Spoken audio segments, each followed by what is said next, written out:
The first thing I noticed about her was that she did not notice me at all. Not the way people ignore you when they are busy or distracted.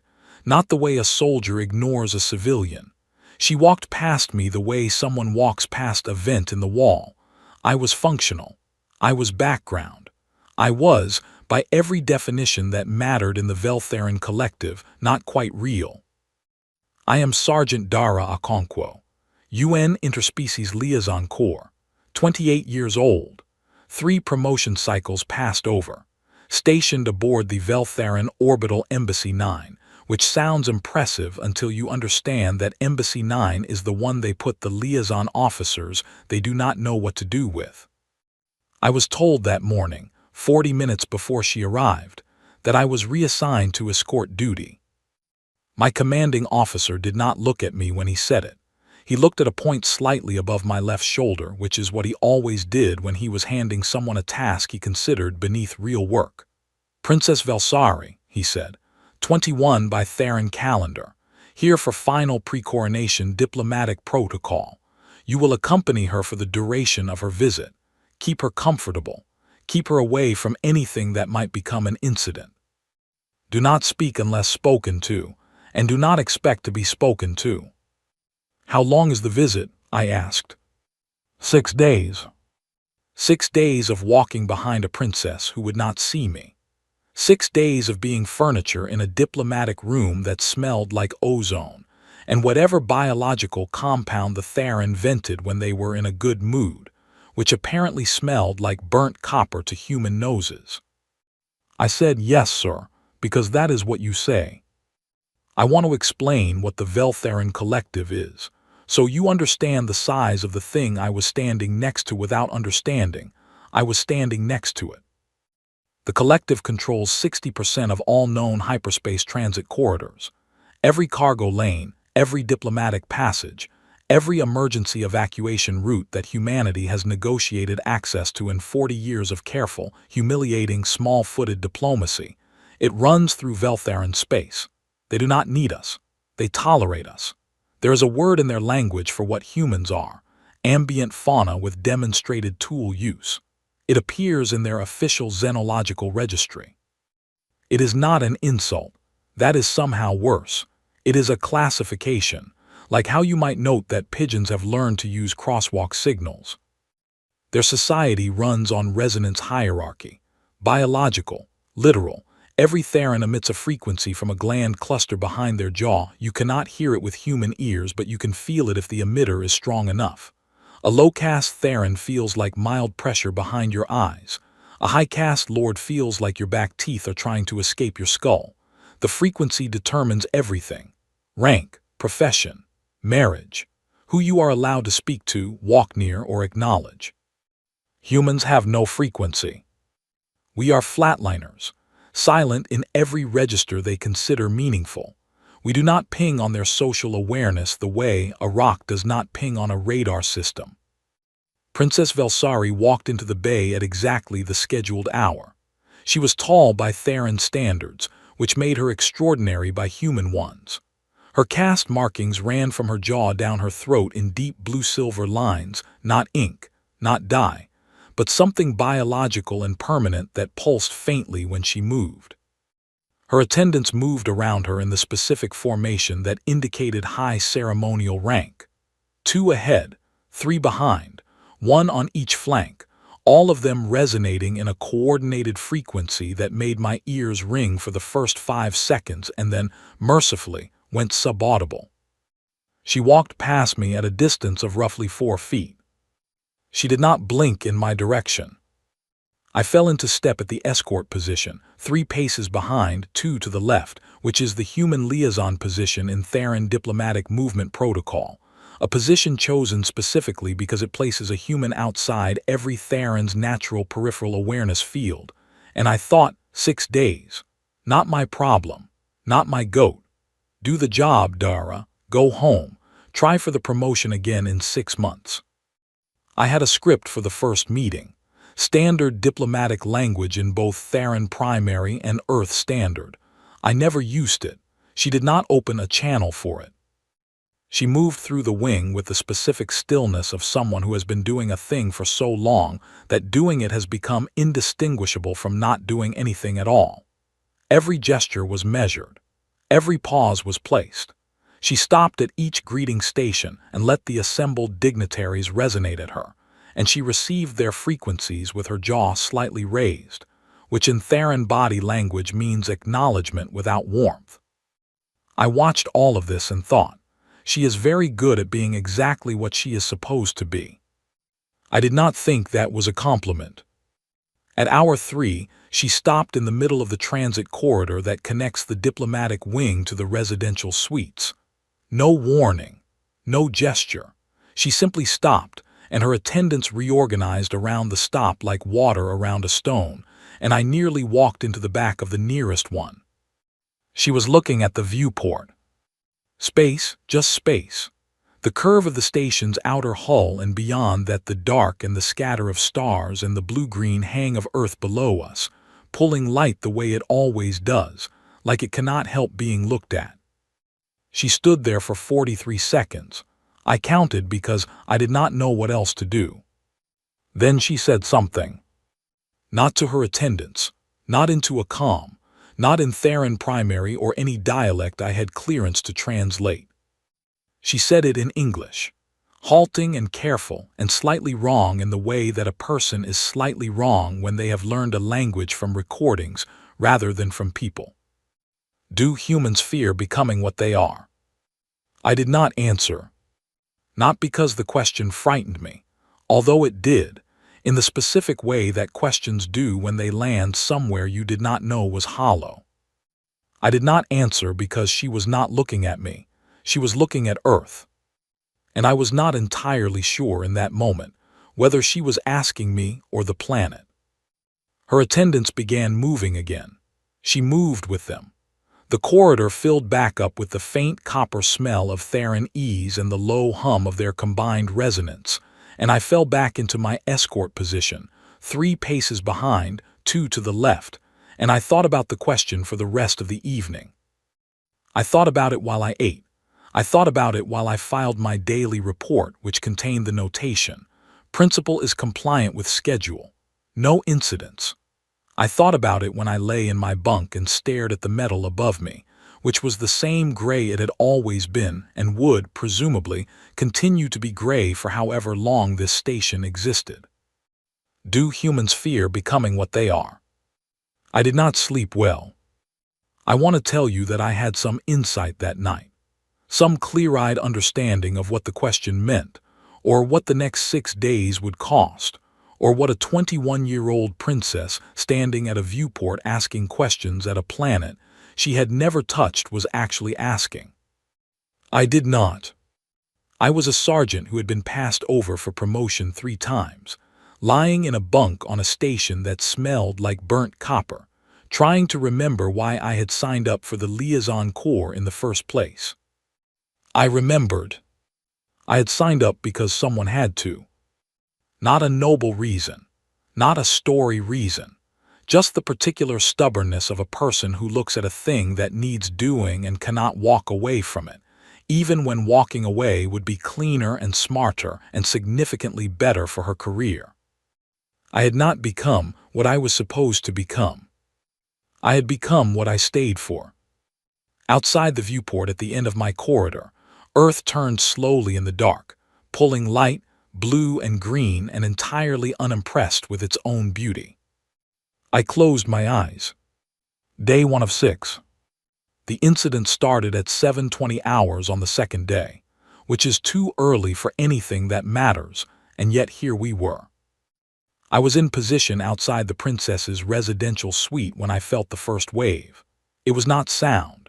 It was pressure, the specific kind that starts behind your molars and moves forward, like your skull is deciding whether or not to cooperate with the rest of your body. A second later, the environmental alert pinged twice in my earpiece. 2 pings meant high resonance presence in the wing. 3 pings would mean evacuate. The third ping came 11 seconds later. Protocol is clear. When a high resonance Theran emits in an enclosed space, All non-essential personnel clear the floor immediately. Human biology does not handle unshielded high-cast resonance well. Nosebleeds in the mild cases. Vertigo, acute hearing loss, and something the medical team referred to carefully as significant neural disruption in the severe ones. The protocol is not a suggestion. It is a survival instruction dressed up as paperwork. I heard footsteps moving away behind me. Staff, maintenance crew, the junior diplomat who had been waiting to deliver a schedule update and now was absolutely not waiting anymore. The corridor was emptying with the quiet efficiency of people who have learned not to run because running makes you feel how scared you actually are. I stayed. I want to be honest about why. It was not bravery. It was not strategy. It was the same particular stubbornness that gets me into trouble in every performance review. The inability to walk away from a thing I have been told to walk away from when the thing in question feels wrong. Something felt wrong. Lord Velmorin walked around the corner of the corridor with the specific movement of someone who has never in his life needed to consider whether he was welcome somewhere. He was older than Velsari by what I guessed was several decades. His caste markings had the deep, settled saturation of full maturity, running from jaw to collarbone in patterns that pulsed with his resonance in a way I could see even with human eyes, even though we are not supposed to be able to see resonance at all.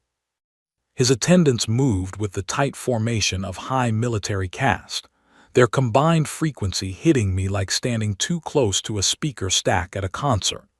A wall of pressure that my body experienced as threat even though my brain was busy trying to override the instinct. My nose started bleeding. I noticed this the way you notice your shoelace is untied in the middle of an argument, noted, filed, and irrelevant to the current issue.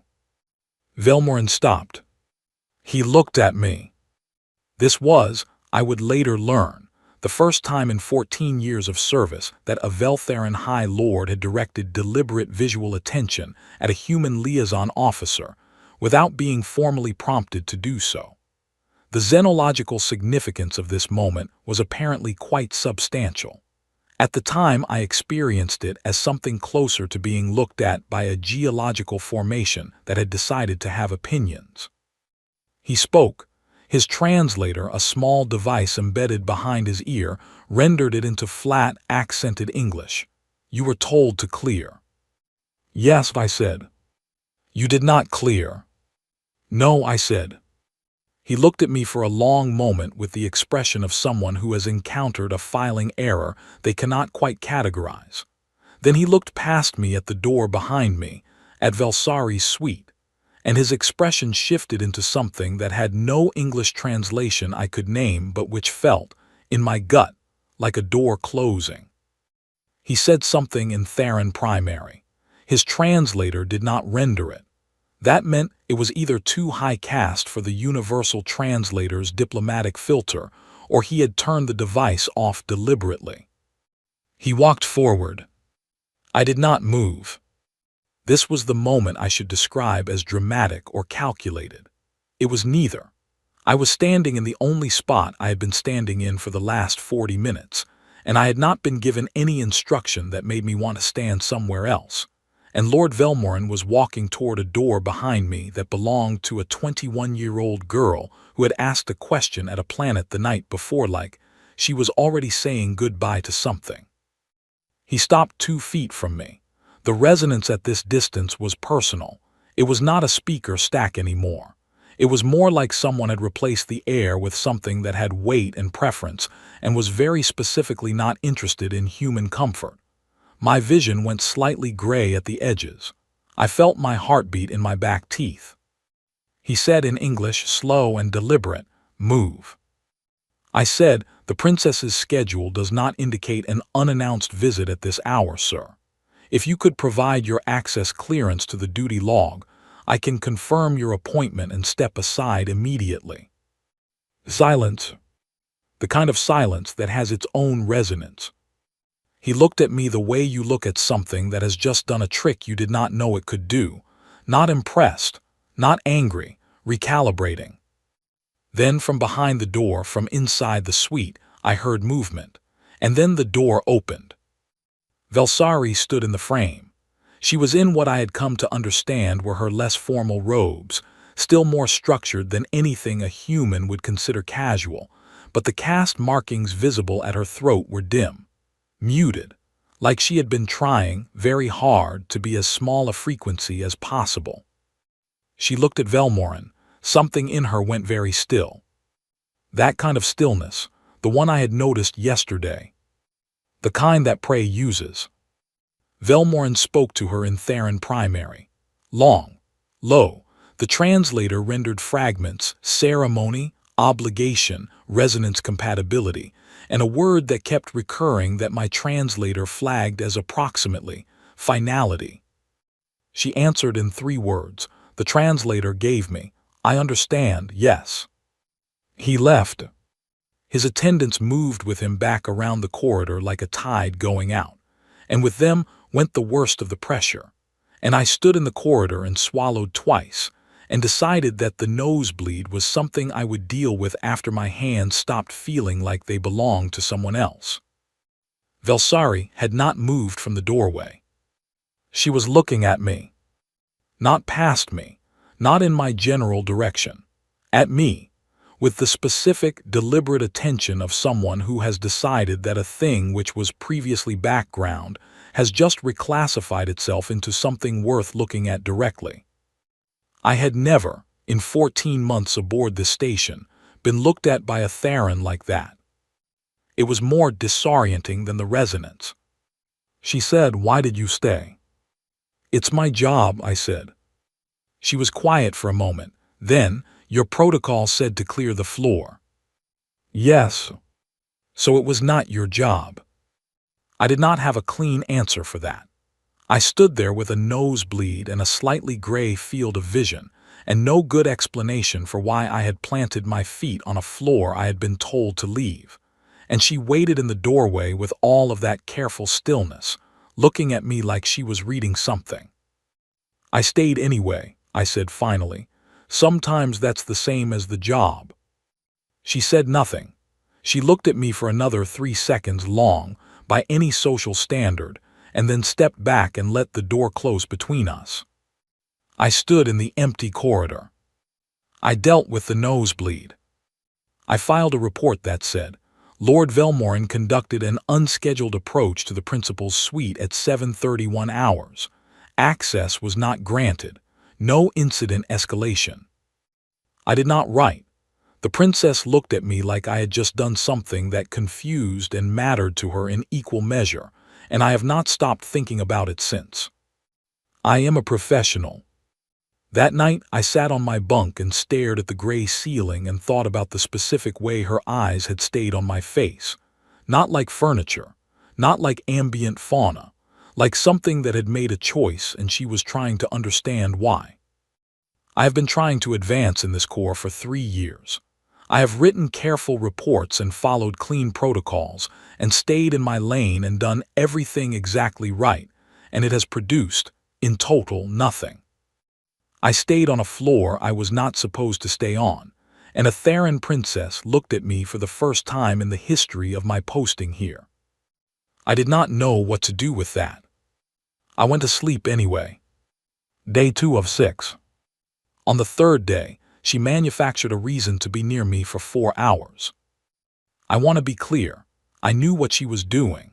It was obvious in the way that only earnest people are obvious when they are trying to be subtle, with total sincerity and approximately 0 actual technique.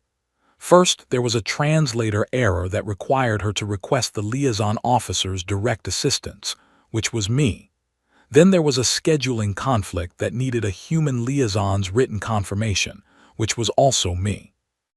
Then there was a cultural protocol question about Earth diplomatic customs that apparently could only be answered by a human present in the room, which was, for the 3rd time in 3 hours, me. Her attendants watched all of this with the careful blankness of staff, who have learned that their job is to not have opinions. I showed up every time. It was my job. And each time I arrived, and she engineered a reason for her attendants to be occupied with something at the far end of the room.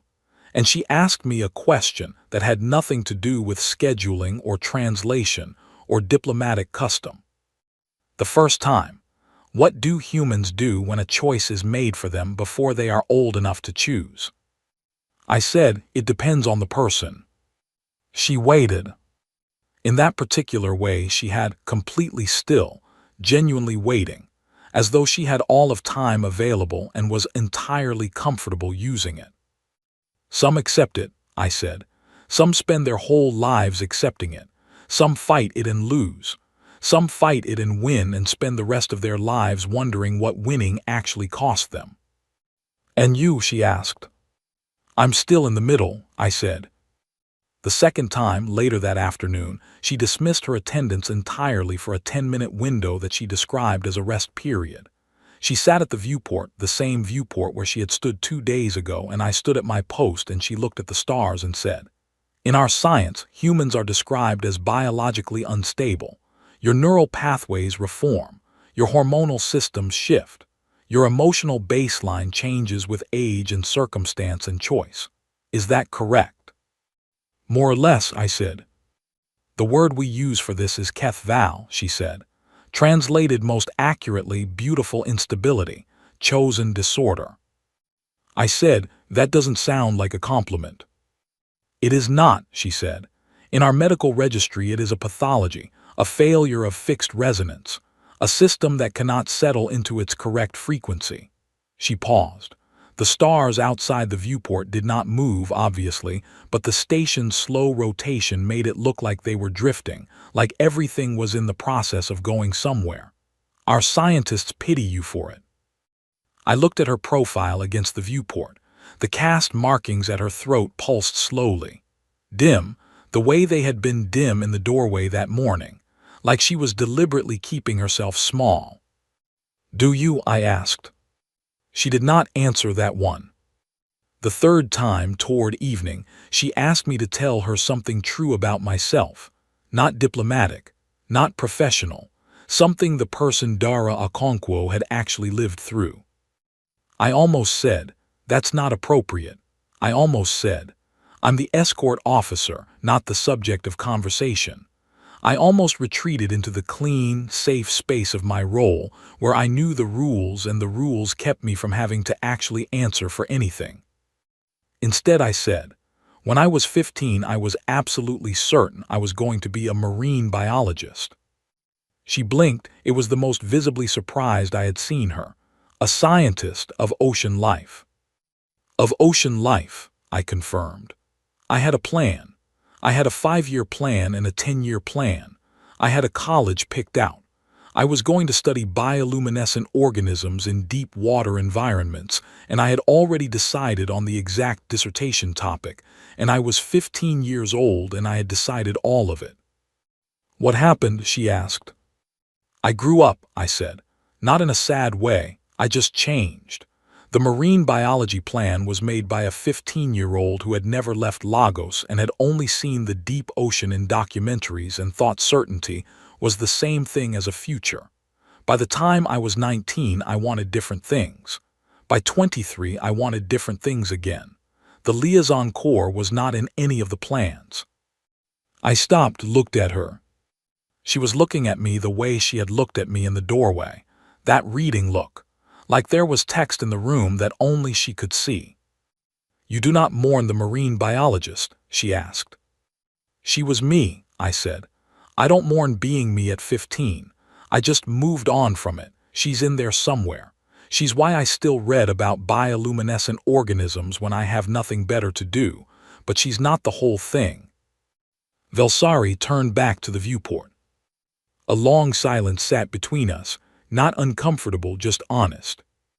Then she said very quietly, "In 2 days I will undergo resonance coronation.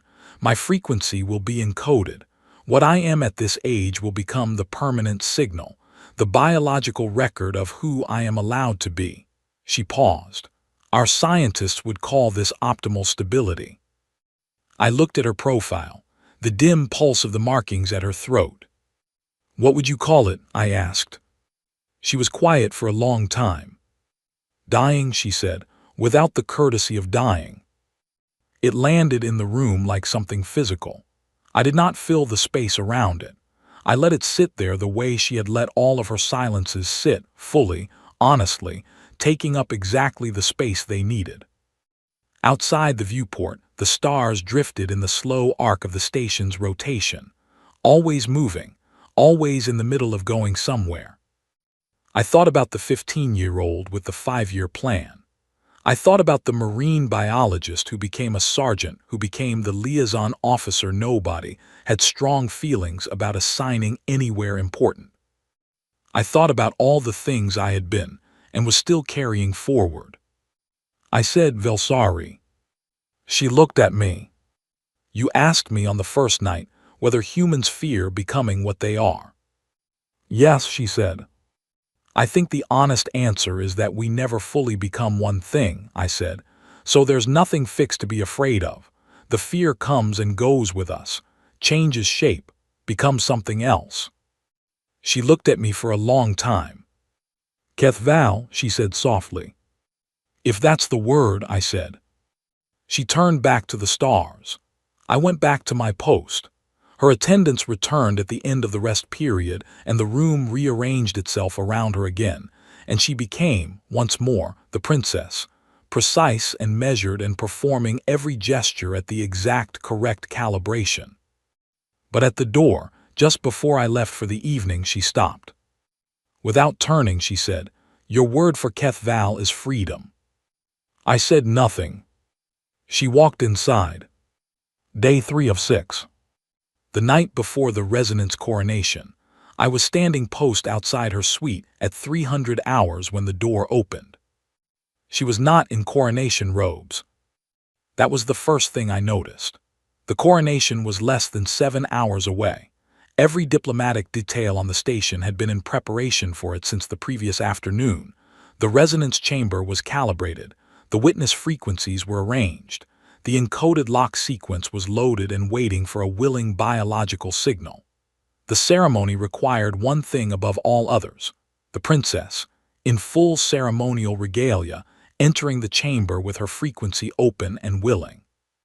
She was wearing the plainest clothes I had seen on her, something spare and dark and completely undecorated. The caste markings at her throat were dimmer than I had ever seen them, so dim they were almost invisible. The blue-silver lines faded to something that looked, in the low corridor light, almost like ordinary skin. She had a single bag at her side. I looked at the bag.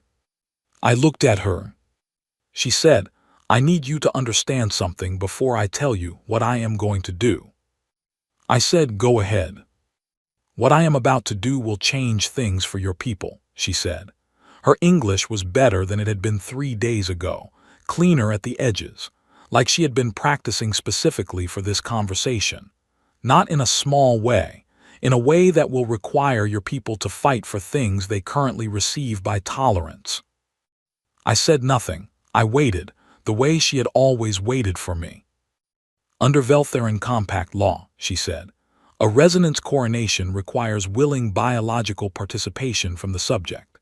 If the subject withdraws before frequency lock, the ceremony is void. If the ceremony is void for a primary heir in the 48 hours before its scheduled execution, the collective is required by ancient compact to enter full treaty suspension with all external parties until a new succession is established. I said, all external parties. All external parties, she confirmed. I did the mathematics on that. It took about 4 seconds. Every access agreement, every hyperspace corridor, every non-interference clause that 40 years of careful, humiliating, small-footed diplomacy had managed to claw out of a civilization that classified us as ambient fauna. All of it. Back to the table. Velsari, I said. They will renegotiate, she said. It will be difficult. Your people will have to argue for every clause from the beginning. Some things you will lose. Some things, if your people are willing to fight for them properly, you may win for the first time. She paused. You have been tolerated for 40 years. Tolerance is not the same as a seat at the table. The corridor was quiet. The station breathed around us in its slow, mechanical rhythm. Somewhere in the resonance chamber 7 floors below, the frequency lock sequence was loaded and waiting for a signal that was standing in front of me in plain clothes with a single bag. "You're walking away from everything," I said. "Your title, your rank, your place in the collective." "I am walking away from a permanent version of myself that I have not agreed to be," she said.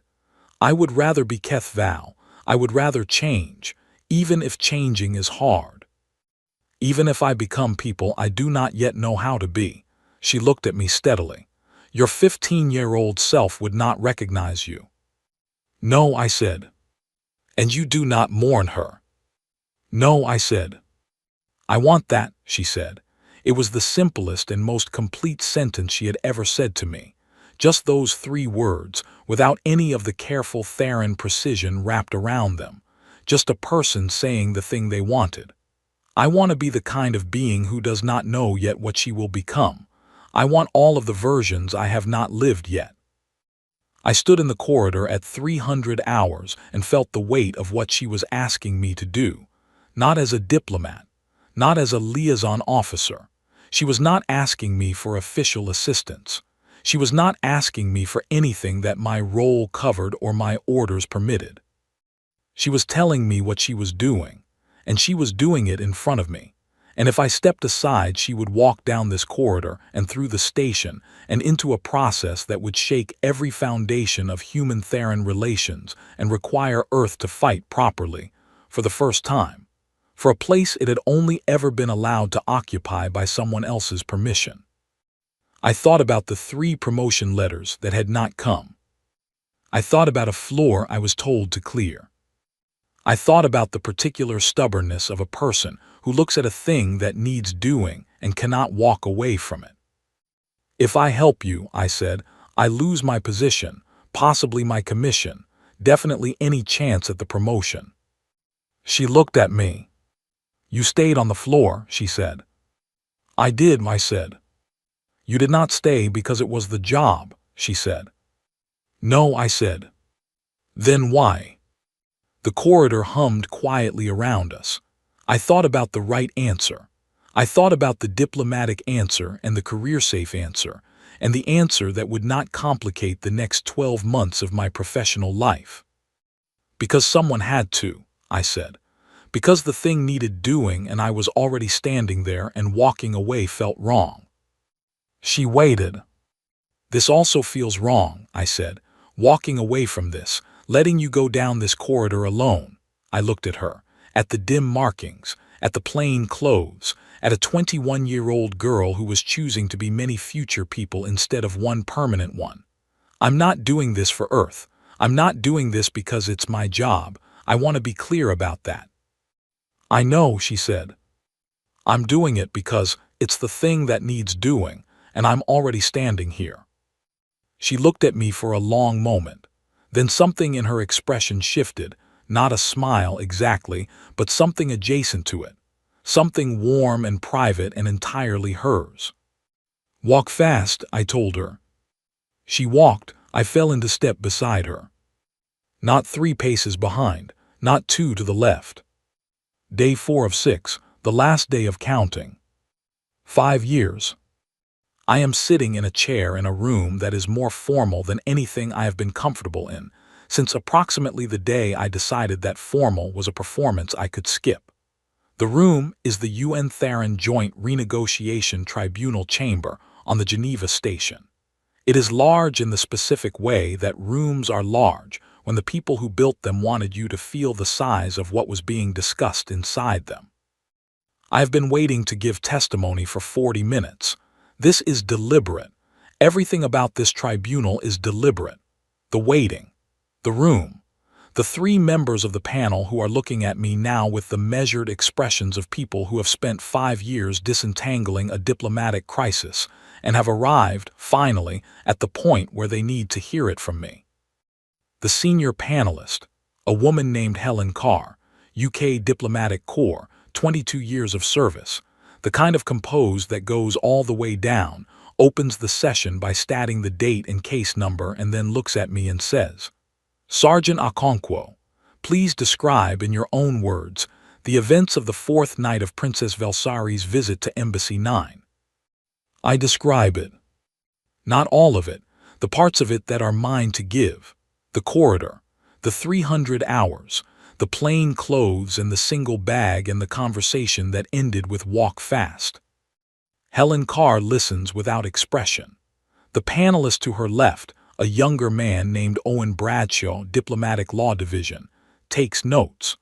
The panelist to her right, a Veltharan observer whose name my translator renders as Resonance Witness Velkin, sits with the formal stillness of someone attending a process they find significant but have agreed not to interfere with. When I finish, Helen Carr says, "At the time of your decision to accompany the princess, were you aware of the full scope of the compact law implications?" She explained them to me, I said. "Yes." "And you chose to assist her regardless." "I chose not to stand in her way," I said. "There's a difference." Owen Bradshaw looks up from his notes. Helen Carr's expression does not change, but her posture shifts slightly. "But I have been reading rooms for 5 years. The panel understands," she says, "that you were not acting in any official capacity, that your assistance was personal rather than institutional." "Correct." "And you understood that the consequences for Earth's treaty position would be significant."